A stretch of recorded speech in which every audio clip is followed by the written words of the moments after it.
menceritakan seorang peternak lebah bernama Adam Clay yang sedang membersihkan sarang tawon di gudang milik tetangganya yang bernama Nyonya Parker. Nyonya Parker sendiri adalah seseorang yang menyewakan tempat kepada Adam untuk ditinggali dan merawat lebah madunya. Sebelum pergi, Nyonya Parker mengundang Adam untuk makan malam di rumahnya. Siang itu ketika Nyonya Parker bekerja, tiba-tiba laptopnya muncul notifikasi yang menyatakan bahwa laptop Nyonya Parker terserang virus. Karena panik, Nyonya Parker akhirnya menghubungi nomor yang muncul di layar tersebut. Nyonya Parker langsung terhubung dengan seseorang bernama Garnet yang merupakan manajer perusahaan antivirus. Nyonya Parker kemudian diminta untuk mendownload antivirus baru dan sebagai permintaan maaf, Garnet mentransfer sebesar $500.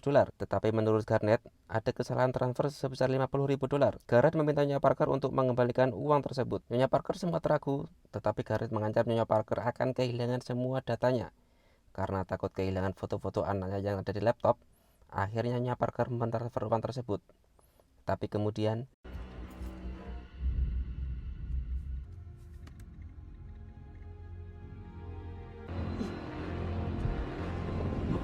What did I do?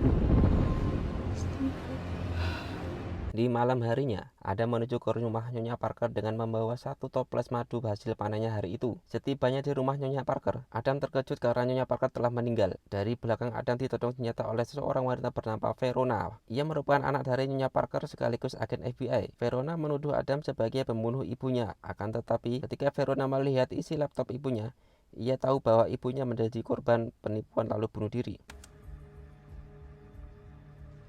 Oh my God. Di keesokan harinya, Verona mendatangi Adam untuk meminta maaf dan mengatakan bahwa ibunya telah tertipu dan kehilangan seluruh tabungannya termasuk dana amal yang ia kelola. Pelaku penipuan telah beroperasi selama 2 tahun dan FBI pun belum mengetahui siapa tersangka penipuan itu. Adam kemudian pergi mengambil sebuah telepon dari dalam sarang lebah. Ia lalu menghubungi mantan teman kerjanya untuk meminta bantuan mencari informasi tentang pelaku penipuan.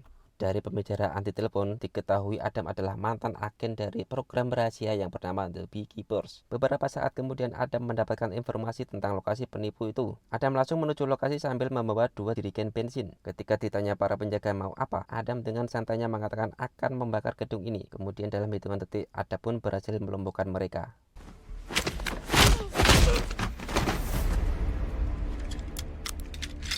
Setelah sampai di ruang yang ia tuju, Adam menyuruh mereka untuk menutup telepon, tetapi mereka malah menertawakannya dan akhirnya menghajar satu orang sebagai peringatan.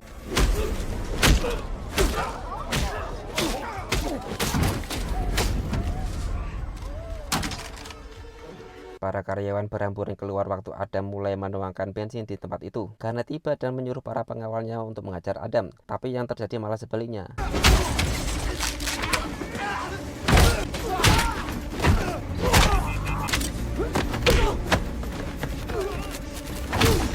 Adam kemudian memasang bom yang sudah dimodifikasi. Apabila ada telepon dari calon korban, bom itu akan langsung meledak.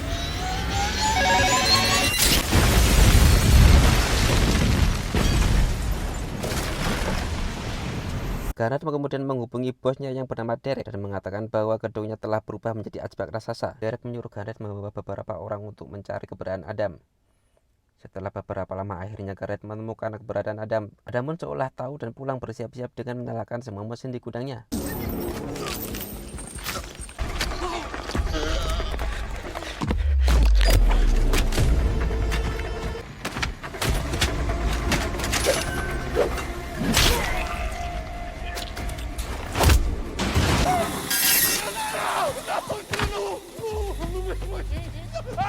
Di tempat lain, Verona yang sedang menginterogasi karyawan Garnet mengetahui gedung yang terbakar adalah kantor yang menipu ibunya. Di tengah-tengah interogasi Verona dikabarkan bahwa gudang di sebelah rumah ibunya telah terbakar dan ditemukan mayat yang telah hangus dengan identitas karyawan Garnet. Garnet sendiri saat di tengah perjalanan menghubungi Derek dengan menangis menahan sakit jari-jarinya yang telah terpotong oleh Adam. Tiba-tiba dari samping Garnet dihajar oleh Adam. Ia pun ditarik keluar kemudian diikat, yang mana ikatan itu dikaitkan dengan truk milik Adam.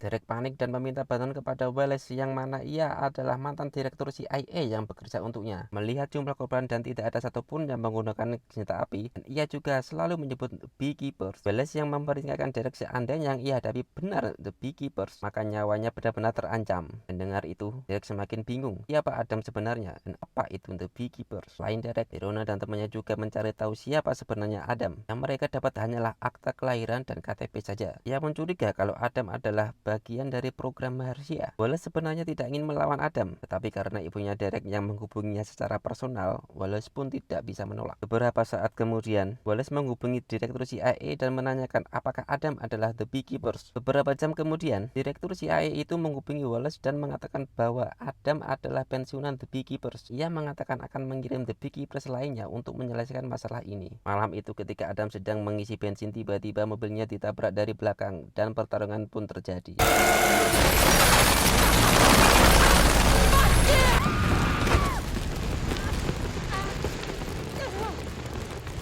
Sebelum Adam pergi, ia memotong jari The Beekeepers untuk membuka pintu markas di mana di dalamnya tersimpan banyak senjata dan informasi lokasi Derek. Direktur CIA kemudian menghubungi Wallace dan mengabarkan kegagalannya, dan divisi The Beekeepers sudah tidak mau berurusan lagi dengan Adam. Di keesokan harinya, Wallace mengumpulkan orang-orang yang pernah bekerja untuknya. Di tengah-tengah briefing, Wallace pun mengatakan dengan jumlah kali yang cukup, maka mungkin saja kita bisa membunuhnya. Kembali ke Adam di mana ia setelah sampai di markas The Beekeepers dan mengambil senjata dan informasi yang dibutuhkan. Di lain sisi, Verona bertemu dengan wakil direktur FBI.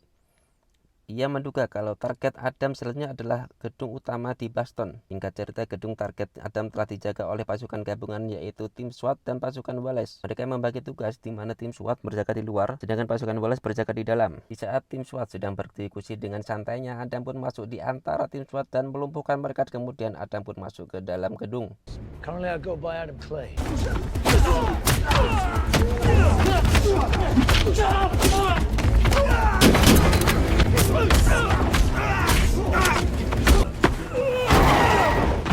Sementara itu terjadi perdebatan antara anak buah Wallace dan karyawan Derek yang mana mereka tidak mau dievakuasi karena tidak mau mengalami kerugian jutaan dolar. Begitu pasukan Wallace keluar, tiba-tiba Adam sudah berhasil menyusup di antar karyawan lainnya. Seketika itu pula pasukan Wallace mengetahui dan menembakinya.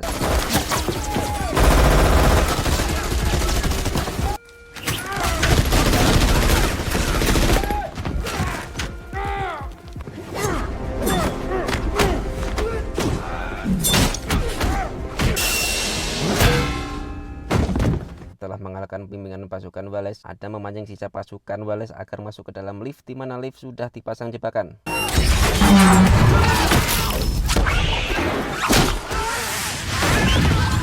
Setelah semua dilumpuhkan, Adam pun kembali ke dalam dan menginterogasi sang manajer yang kekeh tidak mau buka mulut walau disiksa menggunakan stapler. Betapa terkejutnya Verona dan temannya ketika mengetahui bahwa pimpinan perusahaan itu adalah Derek, yang mana Derek itu adalah anak dari Presiden Amerika Serikat.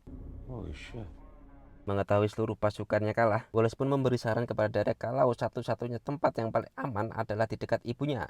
Di lain sisi, Verona yang telah mengetahui target berikutnya adalah Derek, ia memberitahu wakil direktur FBI kalau keluarga presiden dalam bahaya. Tetapi Verona juga telah mendapatkan informasi bahwa perusahaan Derek itu ikut mendanai kampanye pemilihan presiden ibunya, dan tidak menutup kemungkinan presiden juga menjadi target Adam. Keesokan harinya tampak kediaman presiden dipenuhi pasukan bersenjata. Tetapi menurut Wallace, pas pamres saja tidak cukup sehingga ia menyewa tentara bayaran di mana pimpinan tentara bayaran itu yang bernama Lazarus dengan beruntung pernah membunuh The Beekeepers walau akhirnya kehilangan kakinya. Unfucking lucky.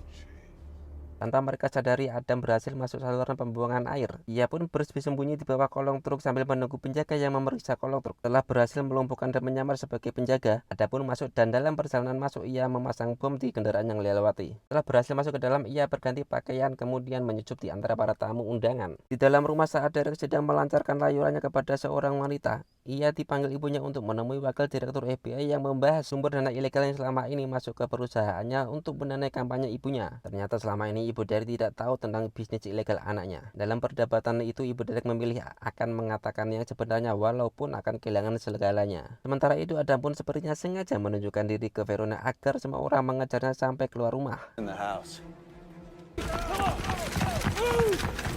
Ketika Lazarus akan menembak Adam, di saat itulah Adam meledakkan bom yang sudah ia tembak di mobil. Adam pun berhasil mengalihkan perhatian dan melumpuhkan para pasukan tersebut.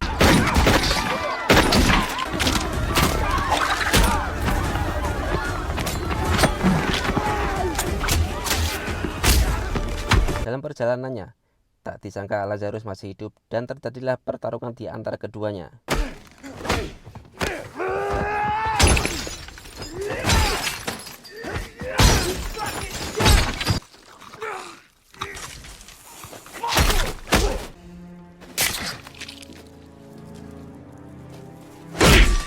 Di saat Adam mengikat tangannya yang terluka di depan pintu ruangan di mana Derek dan ibunya beserta wakil direktur FBI berada, ia didatangi Wallace yang membujuk Adam untuk tidak melanjutkan perbuatannya, tetapi Adam tidak menggubrisnya. Sementara itu di dalam ruangan, Derek menembak wakil direktur FBI. Di saat itu pula Adam berhasil masuk dan Derek pun menjadikan ibunya sebagai sandera. Tapi ketika Derek mau menembak ibunya secara spontan, Adam menembak Derek sehingga tewas. Adam pun kabur dengan melompat dari jendela, tetapi berhenti setelah ditodong senjata oleh Verona. Verona pun menurunkan senjatanya setelah menyadari semua perbuatan Adam adalah untuk keadilan dan membiarkan Adam pergi.